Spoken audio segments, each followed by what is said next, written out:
if you're living with chronic pain, you know just how debilitating it can be. You wake up in pain, you pick up your children and grandchildren while you're in pain, and you fall asleep at night with the same distracting, consistent pain. And you know what? You're not alone. Pain affects more Americans than diabetes, heart disease, and cancer combined. And while prescription pain medications are an important component of pain management, the reality is these products are prone to both abuse and misuse.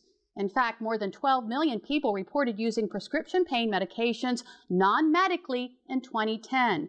In addition to managing chronic pain, people affected by pain and the healthcare professionals who treat them must navigate a complex treatment landscape.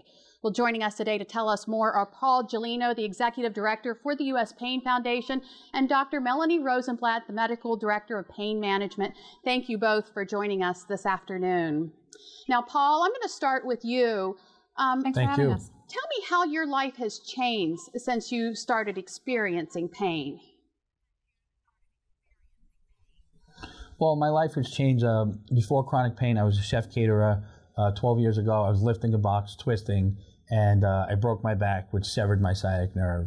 And that began my chronic pain journey. Since then, I've had chronic pain, and my life has changed. All right. So what sort of issues do patients like you face when it comes to adequately trying to treat this chronic pain? Well, people with pain face many issues. One of those issues is access to proper medications and treatments. Because pain is so complex and so subjective, it's very hard to find the correct treatment. So we work really hard to make sure people understand that they're educated, empowered, and advocated for, so they understand what it's like to live with chronic pain. We recently worked on a survey together with the American Academy of Pain Management, which was sponsored by Teva Pharmaceuticals, to help people with chronic pain to start the conversation on abuse. And the survey results were very compelling because we realized that most people with chronic pain, as well as most healthcare providers, feel like it's their responsibility to the abuse of prescription pain meds in America, as well as that they're very uncomfortable to speak about it. Now, you talked about educating people on what chronic pain is, because not everybody knows what it feels like. Kind of take us through it. What's it like? Well, living with chronic pain is, it's so subjective. So for me, pain is very debilitating many days. Pain can control your life. It's very depressing. It's very, it takes over your life. Other people handle pain in different ways. So pain is very subjective to the person who has pain, and that's why it's so complex to treat. One of the biggest steps was connecting with other people, learning that I need to have a conversation with other people as well as my healthcare provider for the best management of my pain. Treatment is one thing, working through the issues and being connected to others is a huge part of your pain journey. And your body gets used to these medications. How do you avoid addiction? Well, we focus solely on abuse of these pain meds, and so a person with pain, takes responsibility for abuse of pain meds, as well as does the healthcare provider. So we really work to make sure people aren't abusing their meds and that they have a conversation with their doctor. Dr. Rosenblatt, how can patients and doctors help reduce drug abuse? First of all, understanding what drug abuse, prescription drug abuse is and what it entails. And the approach to reducing drug abuse is multifaceted and requires all of the stakeholders in this to take an active role in responsible pain management. But not everybody abuses pain medication. Is there any particular kind of person who does over someone else? Well, the way to recognize abuse is to first understand what it is. And like you said at the beginning, more than 12 million people in a CDC study, more than 12 million people abuse prescription pain medication. That's not an insignificant number.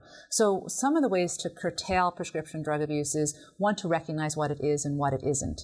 All right, and lastly, Paul, I want to ask you if you could say something to someone out there who's feeling hopeless because they are living with chronic pain day in and day out. What would it be? Tell that person that there is hope and that you can still live a fulfilling life even though you have pain. There's plenty of resources and materials out there to help you on that journey, and that they're not alone.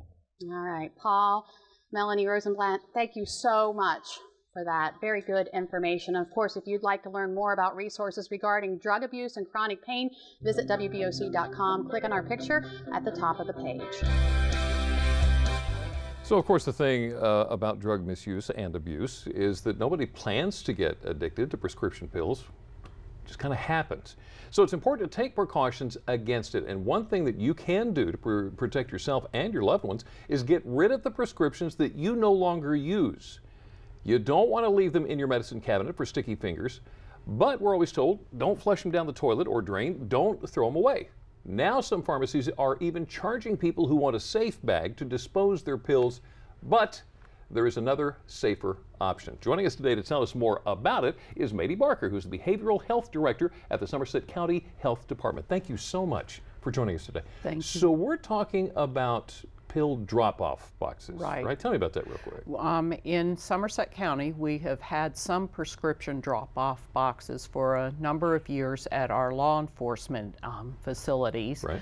And this year, we have been able to expand to pharmacies as well. The DEA has expanded their regulations so that pharmacies can also have them. They look somewhat like a mailbox where you can go and deposit unused or expired medications. Okay. And keep them out of the hands of those who could abuse them. Okay, so follow me on this. I've got some that I don't want anymore. How does this work? What do I do? Okay, you would simply take them out of your medicine closet, go to one of the local drop-off boxes in Somerset County. It's at Princess Anne Police Department, the State Police, the Crisfield Police, and soon they will be coming to Caremore Pharmacy and Princess Anne, Marion Pharmacy, and Crisfield Pharmacy. It's completely anonymous. No one is going to ask you to fill out any paperwork, ask for your name. You simply open like you would to mail a letter, drop them in, and that's it. That's it, just walk away. Yep, safe, secure, anonymous. Now there's something similar to this in Sussex County. Okay. That works just about the same way. So just in case you've seen that, then you know how this works. Georgetown Police recently received a grant where they purchased a drug collection unit. You see it there. Residents are encouraged to drop off unused pills in this bin. Why, though, do you feel like these programs are so important? Well, we're trying to limit both the access and availability of prescription pain medication. One statistic is that the U.S. population is 5% of the world population, but we actually consume 80% of the prescription pain medication. Oh my goodness. So we know there are a tremendous number of pills out there, most of them prescribed for very legitimate reasons, but when they sit in the medicine closet and start to collect, again, they can lead to misuse. So if people are not able to have access to them, there are not as many available, hopefully we will prevent some of the drug misuse and abuse that has been a major problem recently. What can I drop off?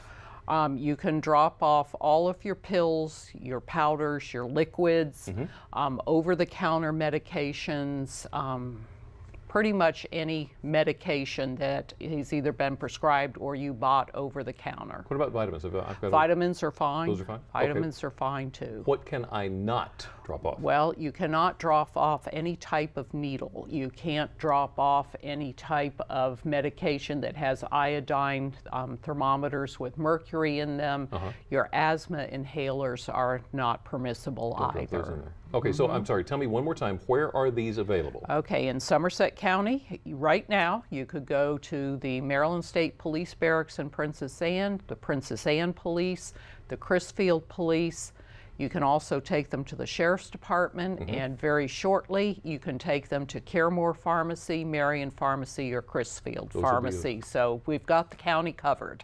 Okay, there are people that need their medications, but we've got to keep them safe. We've got to keep them out of the kids' hands.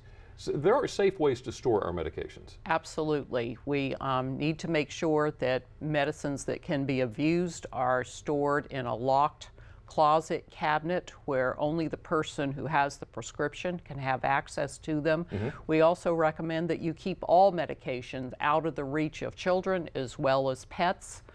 And that you use your medication only as it was prescribed, take it for the amount of time it's prescribed and the amount prescribed and at the certain intervals, and never share a medication. The prescription was written for you. That doesn't mean it's safe for somebody else in your home. Keeping it in the original bottle is pretty important. Absolutely, absolutely. And when you return them, they should be in the original bottle. In that same bottle. Mady, thank you so much for talking to us this afternoon. Thank you. Now, if you'd like a list of drug take-back box locations or you want to learn more about the program, just go to WVOC.com and click on our picture They're at the top of the page. Now, as we said, a lot of people do need to keep their medications because they rely on them, including many stroke survivors. Ask anyone who's had a stroke, they'll tell you the effects can be debilitating. So up next, we're going to meet a few stroke survivors who say a support team is key. But don't be mistaken, stroke doesn't just affect adults. There are many children who've also had one. We're going to hear the story of a 15-year-old stroke survivor and learn just how common that is. Delmarva Live. We'll be right back.